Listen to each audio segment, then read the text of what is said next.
All right. So now let's look at some other functionality that's on the channel that you may use, you may not use. Sometimes it'll be called for, sometimes it won't. The first thing is you've got a pan control. So you can see on Lauren's channel here, I'm gonna go ahead and put that little cut back in on my voice because I just like the way I sound better with that. 1, 2, hey, hey. Oh, it's not affecting my voice because I was selected on the wrong channel. I was like, boy, that's not doing much. Okay, there we go. All right. Check 1, 2. All right. So the next thing I've got at my disposal is a left-right pan button. Well, what's a pan button? That just basically means I can move the sound further into the left side of the PA or more into the right side of the PA. When would I use this? Well, this is great to have if you grew up mixing on mono systems where everything was in a center cluster and there was no way to pan things left or right back in the old days. It was harder to mix in those scenarios because the only tools that you had to mix was just volume, level, and tonality. Now I've got the ability to spread things out left and right. So how would I use that? Well, if I've got, for example, 2 guitars and they're both playing guitar parts, they're not playing the same thing, but they're both playing guitar parts. I don't necessarily want to have all those guitar parts happening in the middle. I want my vocals to be in the middle and have a little bit of space to themselves where they're not competing with other sounds, right? So I might move the guitar 1 a little bit to the left and guitar 2 a little bit to the right. I'm not necessarily going to go all the way, but I'm just going to move it, kind of like from 12 o'clock to 2 o'clock.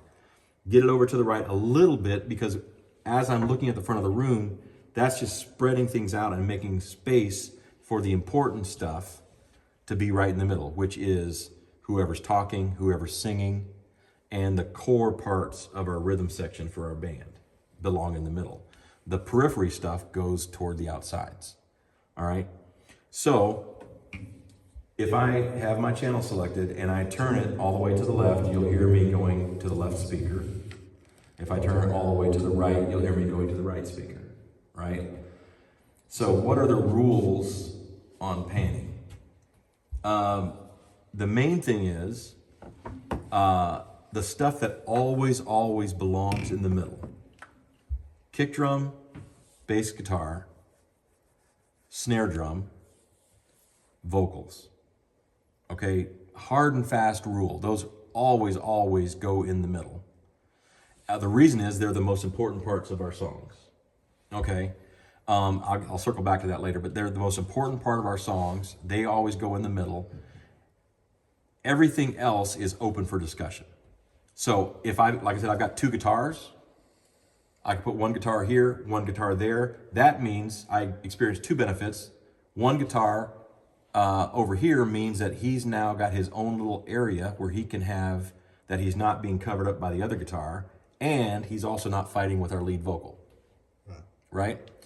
Also, let's just say I have a keyboard, a stereo source, like we've got our keys, 2, organ, tracks, all that stuff that actually have a built-in left and right. Those stereo signals should be spread as far left and right as possible because that makes that instrument sound as big and kind of powerful as it can sound. At the same time, it's making our whole mix sound more enveloping and wide, and it's also getting out of the way of the vocals, right?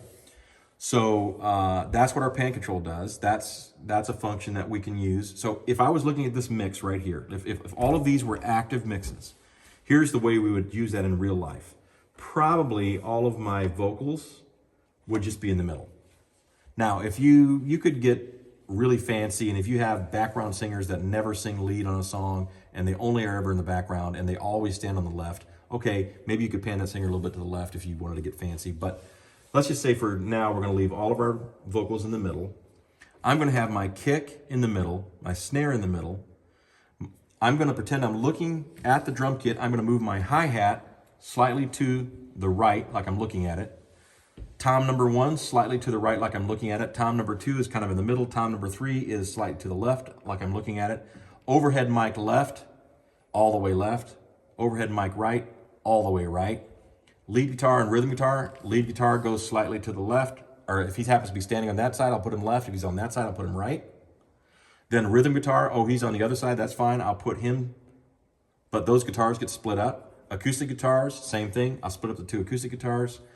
My stereo sources are all the way left and right by default. And then my horns, I kind of play that by ear. Obviously, our whole horn section is on the left, but I may actually end up kind of panning some of the horns to the right just to balance the sound in the room a little bit, because acoustically, they're going to be louder on the left side than they are on the right. So you can kind of use that as a tool, all right? But that's a tool to mix. Your panning control is a tool to mix. Now, if you are in the room, it has some benefit, but it's a little bit limited because obviously we're in a kind of a narrow room. We're far away from the speakers. We don't perceive the panning as wide as it actually is. If you're mixing for the live stream, panning becomes extremely important because a lot of people will be listening to this on their headphones. And by listening on their headphones, they are getting the entire effect of what you're doing. And the biggest way that you can make a streaming mix sound big and full is by using your panning. If you just have everything down the middle on your streaming mix, that's AM radio territory. That doesn't sound like modern music, right? So that's very important. It's probably twice as important for the streaming mixer as it is for the guy in this room, okay? Also, this is something that you can pass on to the musicians because the musicians with their personal mixers up there, they have the ability to pan things in their ears in their personal mixers. So they absolutely should be doing that.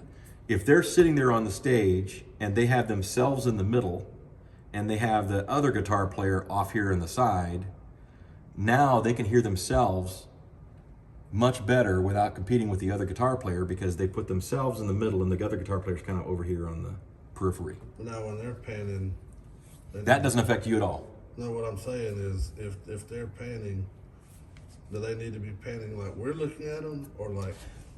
They would pan it like, if I'm a musician and I drummed on worship teams for 13 years, so if I'm doing it, I am doing it like I'm on the stage. And if my bass player is standing here, I literally will pan the bass player to like right where he's standing.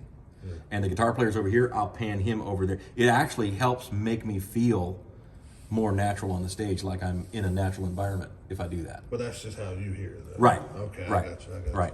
They'll do, each musician can do it for themselves exactly how they want it. It has no effect on anybody else. So anyway, that's panning.